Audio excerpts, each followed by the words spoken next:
काय सांगताय? अहो अतिशय उत्तम मुलगा आहे, चांगलं करिअर आहे, बक्कळ पैसा आहे, पंचक्रोशीत नाव आहे, अजून काय पाहिजे आपल्याला?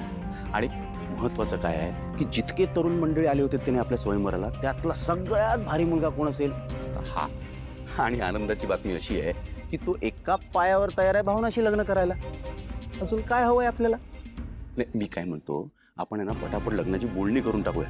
नाही नाही नाही, बोलणी करण्यात कशाला वेळ घालवायचा, मुहूर्तच काढून टाकूया ना आपण. बेस. अहो पण कसं आहे की काकू टेन्शन घेताय तुम्ही, स्वाभाविक आहे टेन्शन येणं, पण तुम्ही काळजी करू नका. अतिशय उत्तम मुलगा आहे. अहो सासवड मधला सगळ्यात मोठा कबड्डी प्लेअर आहे तो. असा म्हणजे पिंडाने असा चांगला मजबूत आहे. प्रताप वानखडे नाव आहे त्याचं. कमाल आहे मुलगा. मी काय म्हणतो, लग्न ठरलं म्हणून तुम्ही समजाच. काका कुठे? काका कुठे? नाही मी काय म्हणतो, तुमच्या दोघांचे ना आत्ताच्या आत्ता त्या मुलाशी मी ओळख घालून देतो, भेट घालून देतो. अहो पण अभिराज काकू तुम्ही श्रीनिवास काकांना सांगा, तोपर्यंत मी भावनाशी बोलून येतो. ओके, काळजी करू. बरं झालं तू आलास. तू योग्य वेळी आला नसतास ना तर आमचं पितळ उघडं पडलं असतं. पण मला कळत नाही तू आमच्या बाजूने कसा बोललास. तुला गुणांजीने पाठवलं वाटतं. गुणाजींचा काय संबंध? मी का तुम्हाला राजकारणाचा पिट्टू वाटलो का? मी लोकांच्या सांगण्यावर कधीच काही वागत नाही, आपलं डोकं चालवतो. शेंबडं पोरगं पण सांगेल की राजकारणी लोक तेच करतात ज्यात त्यांचा फायदा असतो. मग मला माझा फायदा बघायला नको? फायदा?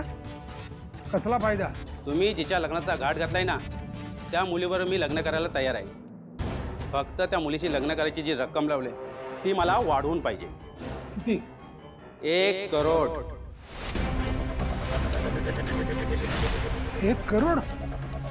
पण तुला दुप्पट रक्कम द्यायची कशाला? तर का म्हणून तुला द्यायचे? 50 लाखात बाकीची मुलं लग्न करायला तयार आहेत. सरळ हिशोब आहे. 50 लाख रुपये त्या मुलीशी लग्न करायचे आणि 50 लाख रुपये तोंड बंद ठेवायचे. 1 करोड रुपये द्या, नाहीतर बाहेर जाऊन मी सगळ्यांना सांगेन की त्या चिठ्ठ्यात तुम्ही वाटत होता.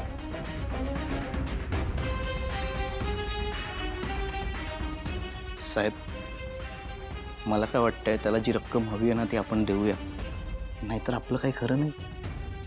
काय माहिती आहे साहेब, ज्या 10 पोरांमधून तुम्ही ज्यांची निवड केली आहे ना ते हेच प्रताप. त्यांचाच फोटो आहे या फाईलमध्ये.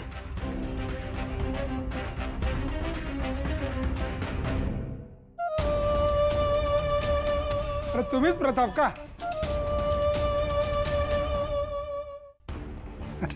आधी सांगायचं ना. दिली तुम्हाला रक्कम दिली, पण एक सांगतो तुम्हाला मला शब्द द्यावा लागेल. काही जरी झालं तर तुम्ही या लग्नातून मागे हटणार नाही. अहो 1 करोड मध्ये मुलगीच काय, अख्ख्या खानदानाला पोसायला तयार आहे मी.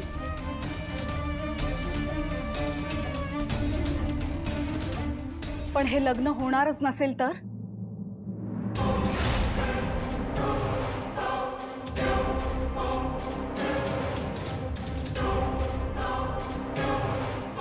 असं कसं बोलतोय तुम्ही? असं का बोलते ते सांगते. मी मगाशी निलांबरी बरोबर बाहेर उभे होते. का काहीच कळत नाही हो. सगळं थांबवण्याचा एक चांगला चान्स हातातून गेला आपल्या. सिद्धू, हा जो तुझ्या वडिलांना आता भेटायला आला होता ना, त्याच मुलाशी भावनाचं लग्न ठरवतायत तुझे वडील.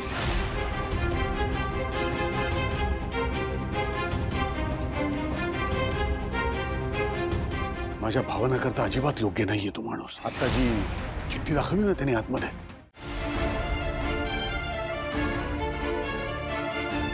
भावना या संज्ञा नाहीत, स्वतःच्या लग्नाचा निर्णय स्वतः घेऊ शकतात. मग तुम्ही लग्न थांबवणारे कोण?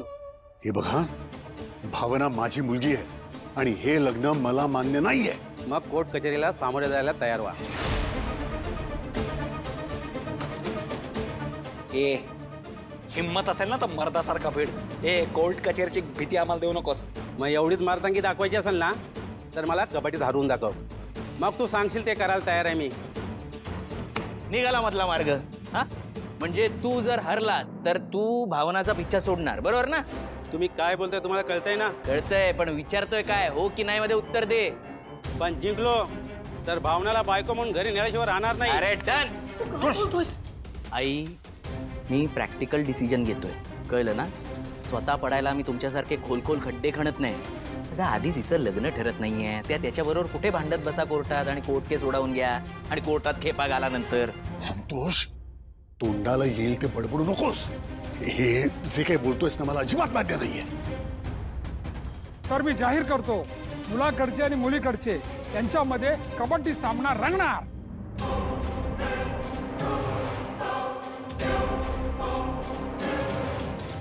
अहो संपतराव, तुम्ही काय बोलताय? एक कबड्डीची मॅच माझ्या मुलीचं भवितव्य ठरवणार का? नाही नाही, मला हे मान्य नाहीये. बाबा आता निर्णय झालाय, आता मागे फिरायचं नाही. तोच गप्प बस जरा. काय दिसतंय ना, हा कबड्डीपटू आहे. अरे याच्या समोर आपला काही भाव लागणार आहे? आपण हरणारे निश्चित आहे. आणि आपण हरणार हे माहीत असताना या मॅचच्या निर्णयावर मी माझ्या भावनाच्या लग्नाचा निर्णय कसा काय अवलंबून राहू देऊ? मी आता भावनाला बायको म्हणून येतो, हे इथेच निश्चित झालं आहे. काय बोललास ना? काय बोललास?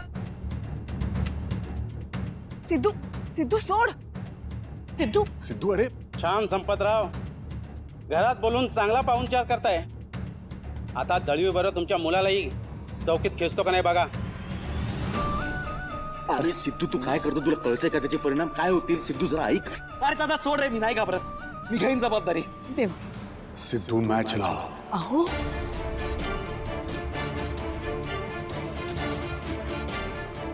काका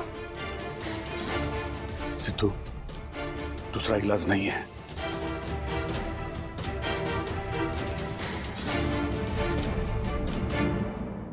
अरे हे प्रकरण असून चिघळणार, पोलीस स्टेशन, कोर्ट कचेरी, हे सगळं करण्यापेक्षा मॅच खेळूया. अहो काय बोलताय तुम्ही?